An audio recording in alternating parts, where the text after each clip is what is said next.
अस्सलाम वालेकुम जी, क्या हाल चाल है आप लोगों के। वेल, आज मेरे किचन के अंदर बन रही है मटन कढ़ाई, छोटे गोश्त की कढ़ाई, जो कि तकरीबन हर बंदे को पसंद है। और मोस्टली हर बंदे की ये कोशिश होती है कि जब भी हम मटन कढ़ाई बनाए तो हमारा बाज़ारी टेस्ट आए, जो कि हमारे मोस्टली जब हम घर में बना रहे होते हैं तो नहीं आता। रीज़न क्या है, कभी हम प्याज ज़्यादा डाल देते हैं तो उसकी वजह से मिठास आ जाती है, या टमाटरों में पकाते हैं तो बहुत खटास आ जाती है। जो रेसिपी मैं आपके साथ शेयर करने लगी हूँ, ये बिल्कुल बाज़ारी होटलों वाला तरीका है। इसे ट्राई करें और मस्ट लेट मी नो कि आपकी क्या वैसा ही टेस्ट आया कि नहीं आया। मुझे ज़रूर फीडबैक दीजिएगा, और एंड तक आपने मेरी वीडियो को देखना है ताकि आपको कम्प्लीटली पता चले कि स्टेप बाय स्टेप हम किस तरह बाज़ारी या होटलों जैसी मटन कढ़ाई बना सकते हैं। चलिए जी, रेसिपी की तरफ आते हैं। मैंने 1 kg लिया हुआ है मटन, हड्डी के साथ है। इसमें थोड़ी सी चर्बी भी है और गोल गोश्त भी है। मेरे पास जो गोश्त है वो मिक्स है। ये 1 kg है। और इसमें आपने डालना क्या है, बहुत ज़्यादा मसाले मैं ऐड नहीं करूँगी, आप देखेंगे। ये मैंने लिए हैं जी 3 प्याज, उनको मैंने इस तरह ऐसे रफली काट लिया हुआ है। और साथ मैंने सिर्फ 2 छोटे साइज़ के टमाटर लिए। ठीक है, एक 2 छोटे साइज के टमाटर गए, 3 प्याज गए इसके अंदर ऐसे काट के मोटे मोटे रफली। और अच्छा, आप ये कह लें कि लहसुन आपने डालें, क्योंकि मटन की एक स्मेल होती है। तो हमने ज़्यादा साबित गरम मसाले नहीं डालने हैं, हमने जो मटन का एक अपना टेस्ट है उसी से टेस्ट लाना है कढ़ाई के अंदर। तो आपने तकरीबन ये कह लें कि 2 गट्ठी जो मैंने तकरीबन लहसुन डाला। आप एक भी डाल सकते हैं, आपकी चॉइस है। अच्छा जी, अब हम इसको स्टार्ट करते हैं। ये जितना गोश्त है वो इसके अंदर जाएगा। ठीक है, गोश्त इसके अंदर मैं बिल्कुल गोल गोश्त यूज़ नहीं करती हूँ, क्योंकि हमारे घर में ज़रा चॉइस अपनी अपनी होती है। अच्छा जी, इसको आपने कर लेना मिक्स।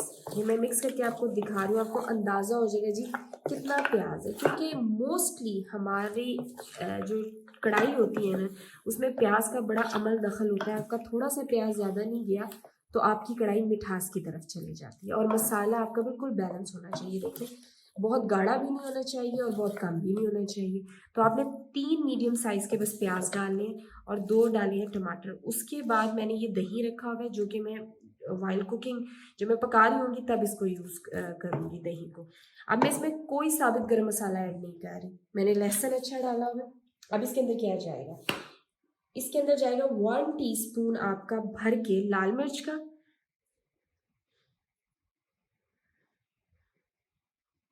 उसके बाद इसी स्टेज पे आप ऐड करेंगे हाफ टी स्पून इसके अंदर हल्दी का। साथ ही मैं ऐड कर दूंगी इसमें तकरीबन 1.5 टीस्पून नमक के। ये आपकी चॉइस है कि आपने कितना डालना है। और इसमें जो लास्ट इंग्रेडिएंट जाएगा वो है जी, भर के आपने 1 चम्मच जीरे का डाल देना है। अब मैं अभी इसके अंदर और मसाले जाएंगे जो वो बाद में बताऊंगी।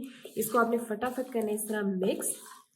बहुत, ये भी रेसिपी आसान है, जल्दी से बनती है, एकदम आपके घर में गेस्ट आ जाए कोई वो नहीं है। देखिए, ये इस तरह की आपकी शक्ल होनी चाहिए इसकी।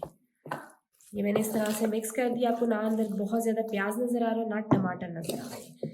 अब क्या करना है आपने, मटन टमाटर ये सारी चीज़ें अपना पानी छोड़ते हैं, तो हम पानी ज़्यादा ऐड नहीं करेंगे। इसके अंदर तकरीबन मैं डालूंगी आधा कप पानी।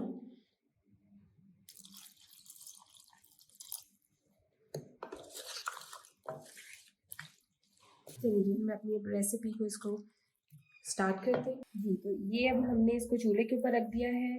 तकरीबन आधा कप मैंने पानी डाला हुआ है। अब आपने इसमें कुछ नहीं डालना है। इसको मैं बंद करके तकरीबन जब विसल चलेगी तो उसके 15 मिनट तक इसको प्रेशर दूंगी, और उम्मीद है उसमें ये गल जाएगा।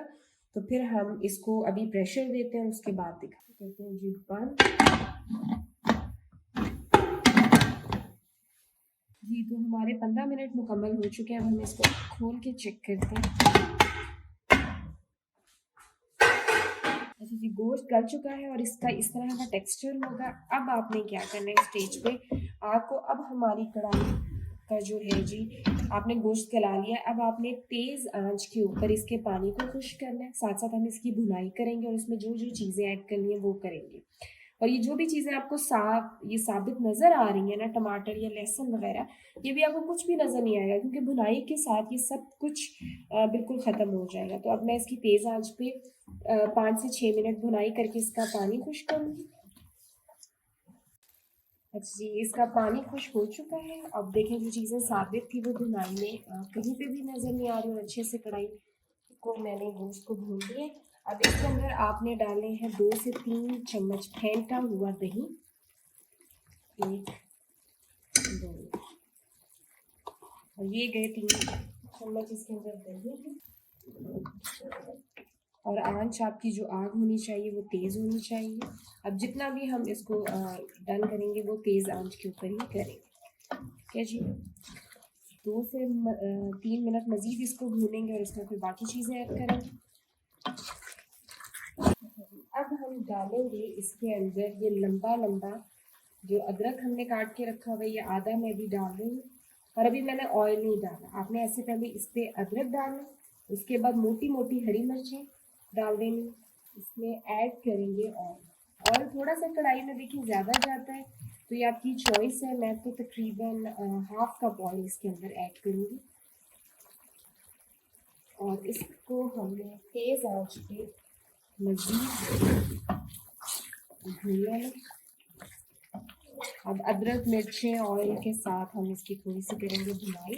साथ ही देखिए आप करीब से कितनी अच्छी इसकी वीडियो आना शुरू हो गई है। साथ ही इसके अंदर ऐड करना है, इस स्टेज के ऊपर आपने सूखा धनिया घर का पिसा हुआ, ऑप्शनल है, मैं ऐड करती हूँ। आप नहीं भी ऐड करेंगे तब भी इसका फ्लेवर बिल्कुल बाजारी आएगा। बाजार में बाज़ लोग करते हैं और बाज़ लोग नहीं करते। ये मैंने तकरीबन डाले हैं 2 टीस्पून। इसको करेंगे मिक्स। साथ ही हम इसके अंदर डालेंगे कुटी हुई काली मिर्च।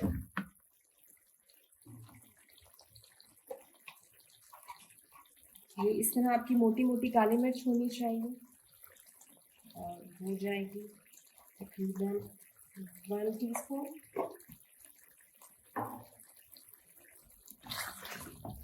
और ये देखिए हमारी इसकी लुक, तेज़ आंच पे थोड़ा सा भूने। देखिए मसाला कितना परफेक्ट है और कितनी अच्छी कढ़ाई की लुक आ रही है। ये तकरीबन रेडी है। हम इसको 3 से 4 मिनट भूनेंगे और फिर मैं आपको इसको डिश आउट करके दिखाती हूँ।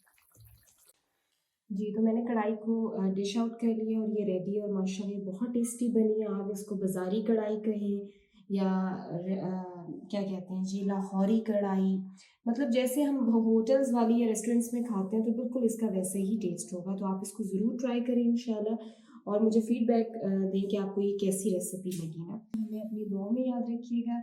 हमारे चैनल को सब्सक्राइब कीजिएगा। अगर हमारी वीडियोज़ अच्छी लगती हैं जी तो शेयर कीजिएगा। अल्लाह हाफ़िज़।